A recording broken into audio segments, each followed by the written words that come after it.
you sum it up? Yeah, full credit to Joondalup. Really, really good fourth quarter.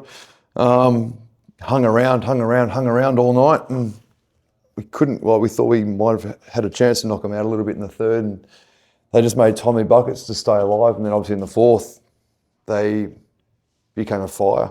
We just couldn't put the fire out at all. Then on one end, we couldn't make a basket, and then on the other end, they couldn't miss, and they ran some really cool actions. So yeah, full credit to Joondalup. Played really well.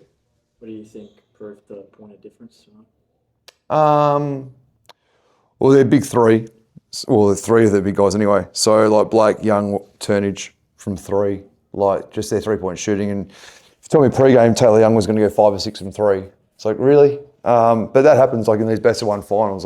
We keep warning our guys all season. And in modern basketball, the 3-point variance, obviously the scout on Young is we're going to try and whip under and meet him on the other side. And he hit all of them tonight. And he's such a good driver. If you go over and chase him, he's going to beat you downhill. So you pick your poison. And unfortunately, that poison tonight was his 3-point shooting. So full credit to Young, full credit to Joondalup. At this level, you're never going to be able to take away everything from a team. You sort of pick your poison, like you said. Mm-hmm. Are you happy with some of the things that was out there on the defensive end, or do you think it was all just stuff? No. Again, I think we led the game for 32 minutes or something. So, in patches, obviously, really good. And especially patches in the third, when we got some of the defensive scheme stuff right and were able to corral Black a little bit better than what we did in the second quarter. I think he had 16 in the second. So I thought the adjustment at halftime to get him under control better in the third and force him into tougher shots. And that then got our transition offensive game going, and we could run out and get some easier ones, and we got some kick aheads. So it worked really well there in patches. And then, as I said, I'm sure it's not the case, but 5 minutes post-game, it feels like they went 20 or 20 from three in the fourth. They went 5 of whatever they went. But it just felt like they just made every big shot down the fourth. And because they're making shots, you're picking the ball at the rim and you can't get out and run. And suddenly, when you're up all game, you start to get nervous and suddenly our offense stalls out. So it becomes a snowball. Yeah, we couldn't quite get under control. Like you said, we did quite all right stopping Sharif at points there, but then they were really good at stopping Isaac. Yep. Especially in that fourth. Yep. I'm not sure what the scoring drought for him was, but can you talk about what the mindset is when you're on the sidelines and you see that, your star player not getting the shots that you would like from him? Yeah, it was certainly hard because obviously part of it was they're not quite top lock, but certainly they're getting after him and denying him and making it tough on him, which is fine.